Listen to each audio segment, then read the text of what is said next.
Good morning from Disturbia. No fog here, as you can see, but look at the sky. Sick. Back here, they're setting up poles. AC/DC, we're under a force field. We're being charged up like batteries.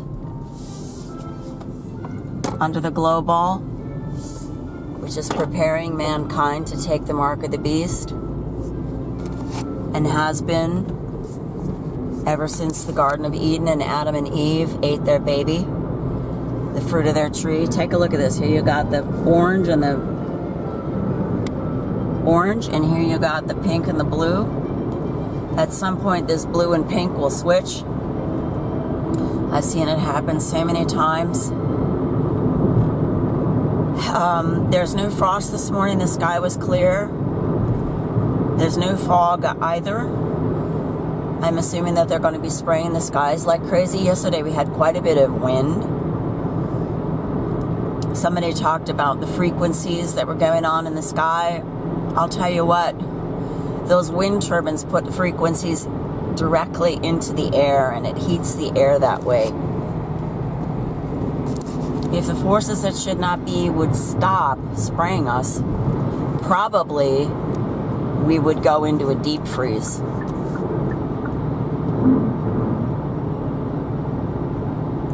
I don't know for sure, obviously, but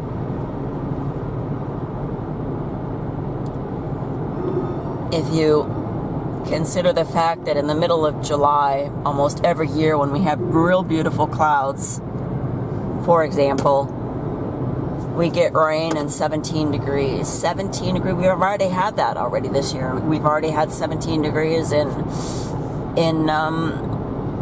February. A couple of years ago, we had 18 degrees on January 1st, and a couple of weeks later, we had frost. The forces that should not be are perpetrating this exhausting exercise upon the earth. It is exhausting for nature. Look at these trees, they're totally unprotected.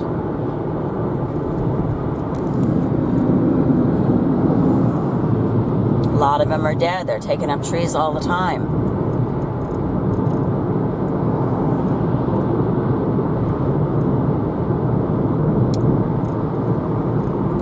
We're all being asphyxiated. And it's interesting because these diaries that I'm reading by Richard Burton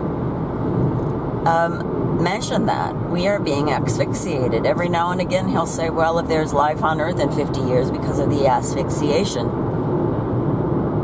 He knew about it back then. I mean, how many other people know about it and don't say anything?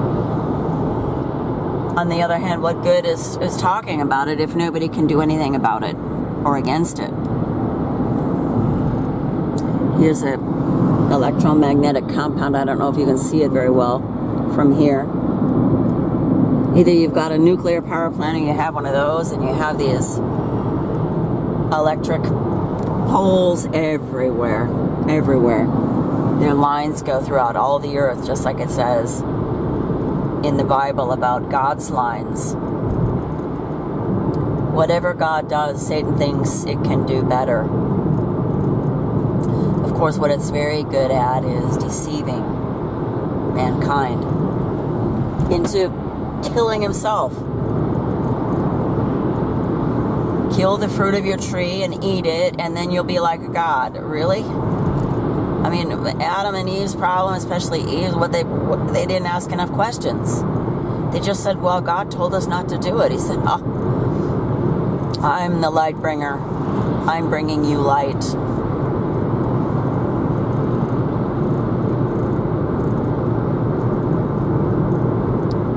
Light is not what people think it is.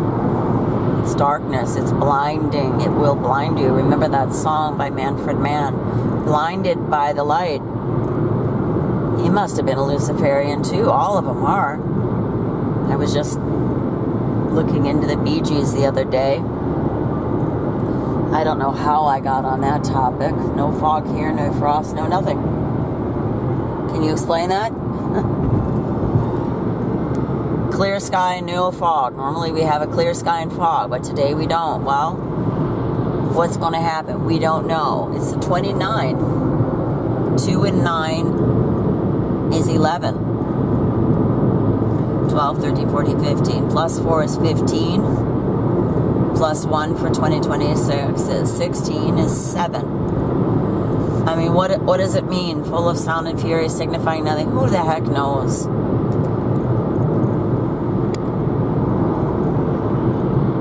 But we know they have a thing for numbers, 18, 6, 6, 6.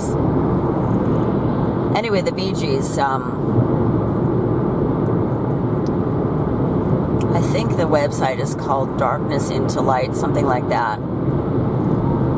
And he says, well, they were channeling spirits because they couldn't read music. They weren't even sure that they could sing, because what they would do is they take records to different music halls and play and lip sync to like karaoke kind of thing, only they didn't sing. This is what they said. Who knows if it's true? They're a pack of liars anyway. I mean, in the day, I quite liked the Bee Gees. I remember Nights on Broadway. Wow, that was powerful back in the day. That was in the 70s. And, the 70s brought forth quite a bit of good music. But, I mean, if you consider the source of it, it's catchy. It sounds good. You sing it and you feel like you're getting some kind of a high.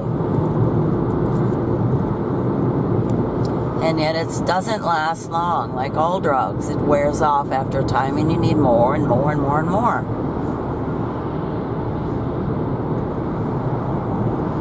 Anyway, this article talks about, it shows there's a videotape uploaded of an interview by David Frost of the Bee Gees, Barry, Robin, and Morris Gibb. And they talked about, well, we just start playing and we sort of, the song is there, we just take it out of the air. Which is sort of like what Elton John said. I mean, he's got some real dark stuff as well. I mean, he was my favorite when I was young, and I still like his voice. I think he has one of the most golden voices. There's so many British with great voices. Elton John, Paul Carrick, Glenn Shorrock of the Little River Band. Of course, there's enough Americans, too, that have good voices. But there's something about the quality of the English voice. I'm not talking about the accent. I'm talking about the voice itself. It's interesting. Anyway, they were talking about that, and the thesis of this author, whose website, I think it's called Darkness into Light, which doesn't really, that's not quite the truth either. You see, they give you partial truth, and then you fall for what they say, and then they drag you into some other kind of a Luciferian tactic. That's how they do it. They want you to believe in them, and they'll do anything to make you believe. That's what it's all about in Lucifer, this belief. Oh yeah, and I wanted to also say that Andy Gibb, he was sacrificed. He was 30 years old. Oh, he was strung out on cocaine. I don't know. I remember seeing Andy Gibb live. He came to an autograph session in Ohio when we lived there. Oh, I thought Andy Gibb, Peter Frampton, Elton John. I was in love with all of them. The Babies. Wow, that guy had a great voice. John Waits, I think was his name, or John Waite. Anyhow, Andy Gibb was there, and he didn't look like he was. He looked like he was, annoyed in retrospect. But he was something like, 27 at the time, and he died at 30. Oh, well, he just died. I think when they say, oh, he had myocarditis and died. Could very well be, but these people who worship Satan have to kill, whether they want to or not. They got to kill their animal. There's a girl on YouTube called Makeup Junkie G. She had to kill her dog. You have to kill for Satan. It doesn't matter how much you think it loves you. It will make you kill. Otherwise, it'll kill you. Take a look at the movie Angel Heart.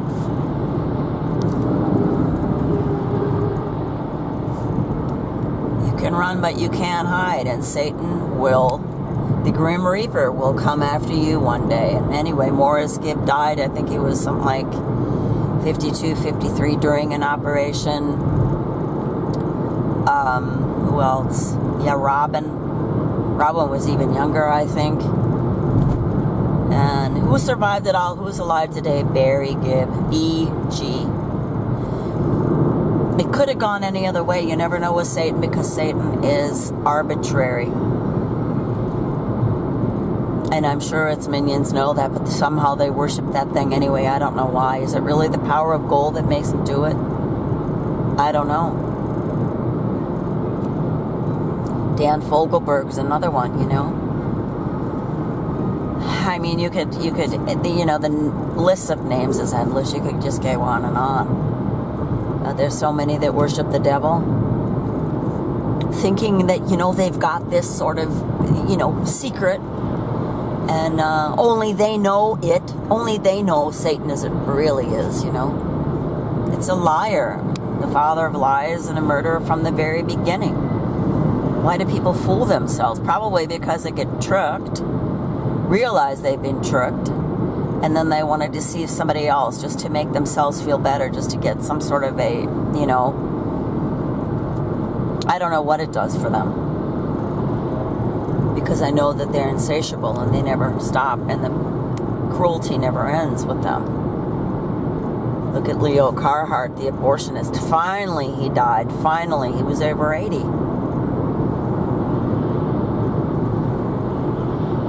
He said, even on a good day, I'm killing it. He's talking about babies. He had a barn full of horses, and unfortunately it burned down with all the horses in it. You think that was an accident? Look him up, Leo or Leon Carhart. Evil, evil, evil man. Abortionist.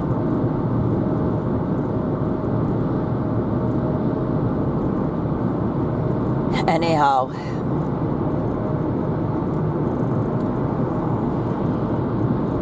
Satan is a god of force. He is the force of the air, like the Bible says. God of forces. And it's not done yet. It will manifest after sufficient blood has been shed and enough lies have been told. Here in Germany, they're going on and on. They have been for at least a month. I feel like it's been going on for maybe like 3-4 months, but I'm not sure because I haven't followed it. But they've got this stranded whale that they named Timmy. And every day, it's like a continuing soap opera of this. I'm not sure what kind of a whale it is. I want to say Buckelwal in German. I don't know what it is in English, but people don't realize that they're looking at mankind. It's a picture of mankind. It's an allegory. Mankind is stranded and is looking for help from the evil people who put him in that situation in the first place. Oh, there was a bird in the road.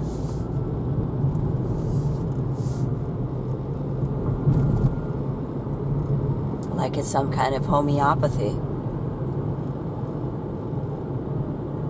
People don't realize that they're looking at themselves. It's a picture of mankind. They're stranded and they're looking for help from people who are not going to help it. Somebody else said, well, what people don't realize is that this happens all the time and they just picked one. I mean, that very well could be. I mean, it could be a simulation. Do you know? You don't know. There's so many things that we don't know. Especially if you see it on YouTube. I've been following this Corey Richens case, and there were some new videos yesterday because her defense team asked for a continuance of the sentencing. And finally the judge, after 2 weeks or 3, has made a decision not to continue. That just means delay. I don't know why they call it a continuance, but You know, they've always got to have some fancy jargon and you're not sure what it means, so you got to look it up. But it means delay in the sentencing and postponing it from the 13th of May to the 6th of June or 16th or whatever it was. And I was watching this one here at 2:06, and this afternoon it'll go up to like 2:16 because that's what they do. Cat and mouse every single day. It just gets so old, you know. But anyway, I was taking a look at this woman's video. She was talking about it, and I was so distracted because I could see that her lips were not moving with the sound of her voice. And I'm seeing this a lot recently. And then I took a real good look at her, and I thought, you know, if she isn't 3D, if she isn't just CGI, it's absolutely insane. Then there's another guy on there who says that he's some kind of a lawyer, JD something or other. Same thing with him. He always wears a red shirt and shows up in front of a background of the sea and or the ocean, and he's out of sync with his own lips. And I thought to myself, if this isn't CGI, there's so much of that going on now. There always has been. People that don't blink, people that are out of sync. So much strange and weirdness happening. Well, I don't usually watch those two, but I thought they were going to talk about the continuance having been denied, and they did, but I was so distracted watching them speak out of sync that I turned them both off. I know the news. I read the comments, and that was it.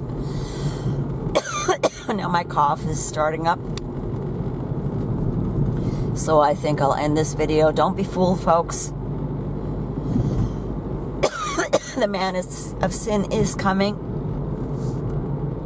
It's going to get really, really bad. The man of sin will come. The people will worship the beast.